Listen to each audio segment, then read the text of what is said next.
Happy new year guys. Good evening guys. Welcome to study with Sunita channel में एक बार फिर से आपका स्वागत है हमारे YouTube channel study with Sunita channel में। गाइस, आपका 2026 आ गया और 9 वर्ष की हार्दिक शुभकामनाएं। आपका 2025 भी अच्छा रहा होगा और उम्मीद करती हूँ कि 2026 भी आपका बहुत अच्छा रहेगा। जो एग्ज़ाम आप दे रहे हो वो अच्छे से पास हो जाए, यही मेरी शुभकामना है आपके लिए। 2026 में होने वाले जो भी एग्ज़ाम हैं, अभी फ़िलहाल लेटेस्ट एग्ज़ाम आपका जो मार्च में 14 से 15 मार्च को यूपीएसआई का एग्ज़ाम है, ठीक है। यूपी का सब इंस्पेक्टर की जो एग्ज़ाम है, यूपीएसआई का एग्ज़ाम जो है आपका 14 से 15 मार्च है। उसी की अब क्लास मैं आपका स्टार्ट कर रही हूँ, हिंदी की क्लास। उसमें जो भी टॉपिक है, सारे टॉपिक को मैं पढ़ाऊंगी। हर टॉपिक को कंप्लीट करने के बाद मैं उसका क्वेश्चन आपको करवाऊंगी। जो छोटे छोटे क्वेश्चन बन सकते हैं, जैसा लगता है कि एग्जाम में आता है उस तरह के, और जो सन वाइज आया होगा वो भी क्वेश्चन कराने की कोशिश करूंगी, ठीक है ना।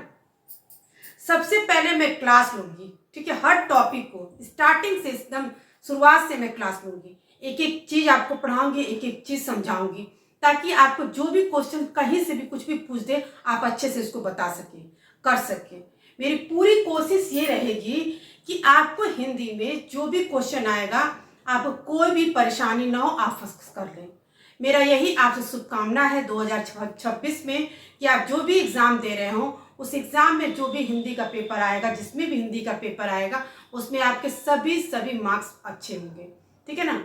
चलिए स्टार्ट करते हैं। और आपको भी पता है कि हिंदी की सबसे पहली जो क्लास होती है वर्णमाला से क्लास होती है, और वर्णमाला से हर एक एग्ज़ाम में जिसमें हिंदी आता है, यूपीएससी के सब रिलेटेड एग्ज़ाम में यूपीएस हिंदी आता है, उसमें आपके वर्णमाला से क्वेश्चन, खैर क्वेश्चन तो आपके हर टॉपिक को कवर करता है, लेकिन वर्णमाला से बहुत क्वेश्चन आते हैं, बहुत छोटे छोटे क्वेश्चन रहते हैं, लेकिन आता है आप। तो वो क्वेश्चन तभी आप कर पाओगे जब आप पूरे उस टॉपिक को अच्छे से पढ़े रहेंगे, क्योंकि अगर आप टॉपिक को अच्छे से नहीं पढ़ेंगे तो नहीं कर सकते, केवल रट लेने से नहीं हो पाएगा। इसलिए मैं आपको पहले आपको उस टॉपिक को पढ़ाऊंगी, उसके बाद क्वेश्चन कराऊंगी। आपको थोड़ा ही थोड़ा डेली का डेली कोशिश करूंगी कि मैं आपको वीडियो बनाऊं और आपको पढ़ाऊं, ठीक है ना। चलिए स्टार्ट करते हैं। सबसे पहले हम आप आज पढ़ेंगे वर्णमाला, ठीक है ना। तो हिंदी में सबसे पहले जो शुरुआत होती है वर्णमाला से ही शुरुआत होती है। अब इसमें देखिए क्वेश्चंस क्या बनता है कि आपको पूछा जा सकता है कि ध्वनियां और वर्ण, ठीक है, क्या है, ठीक है ना। तो देखिए, हम ध्वनियों को ही वर्ण कहते हैं, ठीक है। कभी कभी क्वेश्चन में दे देता है कि जैसे मान लीजिए वर्ण के कितने प्रकार होते हैं, चाहे वर्ण को किसको किसको कहते हैं, ऑप्शन में ध्वनि दे देती है, तो आपको ऑप्शन सही ध्वनि ही हो। ध्वनि और वर्ण एक ही है, ठीक है। अब कुछ है कि ध्वनियां यानी कि वर्ण, ध्वनि के प्रकार अगर पूछता है तो भी दो है, वर्ण के प्रकार भी दो होते हैं। यही आपको क्वेश्चन दो बन सकता है कि ध्वनि के प्रकार कितने हैं, तो भी आप दो बोलेंगे, और वर्ण के प्रकार बोलेंगे दो बोलेंगे। आपको क्लियर हो गया? तो आपको ये भी बात अच्छे से समझ में आ गई होगी कि ध्वनि और वर्ण में क्या अंतर है। अब चलते हैं, दो प्रकार हैं, ठीक है। सबसे पहले है आपका स्वर और दूसरा है आपका व्यंजन। आपके वर्ण के प्रकार में यानी कि ध्वनि के प्रकार में आता है स्वर और व्यंजन, ठीक है ना। तो सबसे पहले हम पूरा कंप्लीट करेंगे स्वर को, उसके बाद व्यंजन को, ठीक है। मोटा मोटा जो कुछ भी है आज व्यंजन में आपको मैं बता दूंगी, लेकिन स्वर को एक एक चीज पढ़ने के बाद फिर व्यंजन के टॉपिक को शुरू करेंगे, ताकि आपको कहीं से कुछ भी क्वेश्चन पूछ देगा, आप बिना झिझक कर सकते हैं, ठीक है। चलिए आप स्वर, अब स्वर में कितने होते हैं स्वर? 11, ठीक है ना। ये क्वेश्चन हमेशा पूछता है कि स्वर कितने होते हैं, तो आपको बताना होगा 11, ना कि 13। अंग अह ये जो आपके स्वर में नहीं आते हैं, ठीक है, ये अनुस्वार विसर्ग में आता है, इसीलिए इसको स्वर में नहीं माना जाता है। ये आपके स्वर कितने होते हैं? 11, ठीक है ना। अब इसकी मात्राएं जो पूछता है कि स्वर की मात्राएं कितनी होती है, ये भी एक क्वेश्चन है, ठीक है, कि स्वर की मात्राएं कितनी होती है, तो आपको बताना होगा 10। कितनी होती है? 10। अब आप सोचेंगे कि स्वर होता है 11 और मात्रा होती है 10, ये कैसे? तो कैसे कैसे, आ से लेके आपके आह तक, आ से लेके औ तक में आपकी सबकी मात्राएं हैं, पर आ की कोई मात्रा तो है नहीं, इसलिए यहाँ पे स्वर की मात्राएं कितनी होगी 10। क्योंकि देखिए आ की मात्रा नहीं है, आ की मात्रा छोटी ई बड़ी की मात्रा, फिर छोटा ऊ बड़ा ऊ, ये री ए आई ओ औ, ये सब मात्राएं हैं 10, ठीक है ना। 11 में आपका 10 मात्रा दिया, आ की कोई मात्रा नहीं होती है। अब आपको पढ़ना है कि 11 कौन कौन से स्वर होते हैं, ये भी आपको जानना जरूरी है, क्योंकि आपको पता है कि स्वर कितने 11 हैं, तो कौन कौन से हैं। अ आ ई ई उ री ए ऐ ओ औ, ये आपके जो हैं स्वर कितने हैं 11, ठीक है ना। ये है जो मात्रा के आधार पे, ये जो है मात्रा के आधार पे स्वर के भेद कितने बोले गए हैं 2। यानी कि आप अगर वर्ण के प्रकार और ध्वनियों के प्रकार से देखेंगे तो कहा जाएगा कितने हैं, वर्ण के प्रकार 2 हैं, स्वर और व्यंजन, ठीक है ना। अब यहाँ आपने स्वर पढ़ लिया, कितने हैं 11, उसकी मात्रा कितनी है 10। अब हमको ये देखना स्वर के 2 भेद हैं, स्वर के 2 भेद हैं कितने, देखिए स्वर के 2 भेद जो हैं, जिसको ह्रस्व स्वर लघु स्वर जिसको कहते हैं, मतलब ह्रस्व स्वर और लघु स्वर यानी कि छोटा स्वर, और दीर्घ स्वर यानी कि बड़ा स्वर।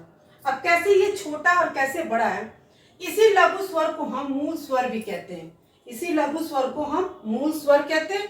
लघु स्वर आपके 4 हैं यानी कि 4, और दीर्घ स्वर आपके 7 हैं, कुल मिला के आपके 11 हो जाएंगे, ठीक है ना। आपके लघु स्वर कितने हैं, आपके 4 में कौन कौन से, अ ई उ री। अब आपको ये देखना है, देखिए कैसे ये 4 है लघु स्वर, लघु स्वर 4 है, अ ई उ री, ये मात्रा उच्चारण के आधार पर एक मात्रिक स्वर है, इसमें मात्रा नहीं है, ठीक है, इसीलिए इसको हम एक मात्रिक स्वर कहते हैं। ये बिना मात्रे का है, मात्रा नहीं है भाई, ई आ पे कोई है नहीं, ई पे है नहीं, ऊ पे है नहीं, री पे है कोई मात्रा है नहीं, तो ये क्या हो गया आपका एक मात्रिक स्वर। दीर्घ स्वर यानी कि संधि स्वर, इसको हम दीर्घ स्वर को संधि स्वर भी कहते हैं। ये क्वेश्चन भी इस तरह से मान लीजिए पूछ सकता है कि आपके मूल स्वर कितने हैं, तो आप बताइएगा कि मूल स्वर 4 है, ठीक है ना। लघु स्वर कितने 4 है, ह्रस्व स्वर कितने 4 है, ऐसे बोलिएगा, ठीक है ना। अब कौन से 4 है, अ ई उ री, ठीक है। दीर्घ स्वर पूछता है कितने हैं 7 है, ठीक है ना। अगर संधि स्वर पूछता है कि संधि स्वर कितने हैं 7 है, यानी कि दीर्घ स्वर और संधि स्वर, दीर्घ स्वर को ही हम संधि स्वर कहते हैं। आ ई उ ए ऐ ओ औ, ये आपके 7 आपके संधि स्वर यानी कि दीर्घ स्वर है। इसमें क्या है, द्विमात्रिक है, क्योंकि इस पे मात्रा है, आ का भी मात्रा, ई का भी मात्रा, उ का, ए का, ऐ का, ओ का सबका मात्रा है, इस वजह से ये द्विमात्रिक मतलब कहे जाते हैं, ठीक है ना। इस पे एक ही कोई मात्रा नहीं है, मतलब कहने का मतलब है कि इस पे आ का तो कोई मात्रा ही नहीं है, ई पे एक मात्रा, ऊ पे एक मात्रा, री पे एक मात्रा, इसलिए इसको एक मात्रिक हो गए। आ जो है सब पे क्या है, ये अ खुद एक है वर्ण, और उस पे एक मात्रा आ का दिया है, ई अब खुद एक वर्ण है और उस पे ई का मात्रा है, इसको इसीलिए हम द्विमात्रिक स्वर कहते हैं, और इसको हम क्या कहते हैं, संधि स्वर भी कहते हैं, इसी को हम दीर्घ स्वर भी कहते हैं। दीर्घ स्वर कितने हैं 7। तो आई होप कि आपको बहुत अच्छे से समझ में आया, क्योंकि मैं इसी में से आपको क्वेश्चन बना कर बता दे रही हूँ किस तरह से क्वेश्चन पूछता है और आप कर सकते हैं। उसके बाद आता है एक प्लुत स्वर, ठीक है ना। तो प्लुत स्वर जो है उसमें कहा है कि समय बहुत अधिक लगता है, इन दोनों स्वरों की अपेक्षा, लघु और दीर्घ स्वर की अपेक्षा इसमें समय बहुत अधिक लगता है बोलने में, लेकिन ये संस्कृत भाषा में होते हैं, हिंदी में नहीं होता, ठीक है। इसीलिए इसको बस इतना ही जान लीजिए, ओम जो बोला जाता है ये प्लुत स्वर में आता है, ये संस्कृत भाषा में है, आपके हिंदी भाषा में नहीं है। अब इतना तो आप पढ़ लिए, एक बार मैं फिर से आपको रिवीजन करके बता रही हूँ। अगर आपको देखिए क्वेश्चन ये पूछता है कि ध्वनि कितने प्रकार के होते हैं, तो आप बता सकते हैं 2, कौन कौन सा, स्वर और व्यंजन, ठीक है। वर्ण कितने प्रकार के होते हैं 2, स्वर और व्यंजन। स्वर की मात्राएं कितनी होती है 10, लेकिन स्वर होते हैं 11, ठीक है ना। स्वर के प्रकार कितने होते हैं? 2, लघु और दीर्घ। ठीक है, अब लघु स्वर कितने होते हैं? इसको हम मूल स्वर भी कहते हैं, 4। दीर्घ स्वर कितने होते हैं? 7। आप मात्रा मतलब उच्चारण के आधार पे ये एक मात्रिक स्वर होते हैं और ये उच्चारण के आधार पे द्विमात्रिक होते हैं। आशा करती हूँ कि आपको ये स्वर अच्छे से समझ में आ गया। इससे रिलेटेड जो भी क्वेश्चन बनता है मैं बताई भी हूँ और आप भी क्वेश्चन बना के समझ जाएंगे। ठीक है, चलिए अब व्यंजन पढ़ते हैं। व्यंजन देखिए, कुल आपका टोटल मूल पूरा व्यंजन जो होता है 39 होता है। ठीक है ना, इन व्यंजनों में आपकी जो मूल मेन जो संख्या होती है वो 33 यानी 33 होती है। ठीक है ना, टोटल अगर आप जोड़ेंगे तो 39 यानी 39 और मूल व्यंजन जो है वो 33 है। स्पर्श व्यंजनों की संख्या 25 है, अंतस्थ व्यंजनों की संख्या 4 है, उष्म व्यंजनों की संख्या 4 है और संयुक्त व्यंजनों की संख्या 4 है और उच्छिष्ट या द्विगुण व्यंजन जिसको कहते हैं वो 2 है। देखिए, अभी आपको जब व्यंजन का जब टॉपिक मैं स्टार्ट करूं, आज तो आपको इसलिए पूरा एक एक चीज मैंने बता दिया ताकि आप जब ये वर्ण के प्रकार में आप ये जानिए कि व्यंजन होता है तो व्यंजन में क्या क्या आता है। इन सब को मैं एक एक टॉपिक को पढ़ाऊंगी और अच्छे से कवर कराऊंगी, जैसे मैं स्वर को पढ़ा रही हूँ। अभी स्वर में बहुत कुछ पढ़ाना है, स्वर जब पूरा टॉपिक खत्म हो जाएगा तो व्यंजन में पढ़ाऊंगी। ठीक है ना, मेरी पूरी कोशिश यही है कि मैं जो भी टॉपिक आपका जो भी हिंदी में है जल्द से जल्द पूरा टॉपिक मैं पढ़ाऊं, क्वेश्चन कराऊंगी।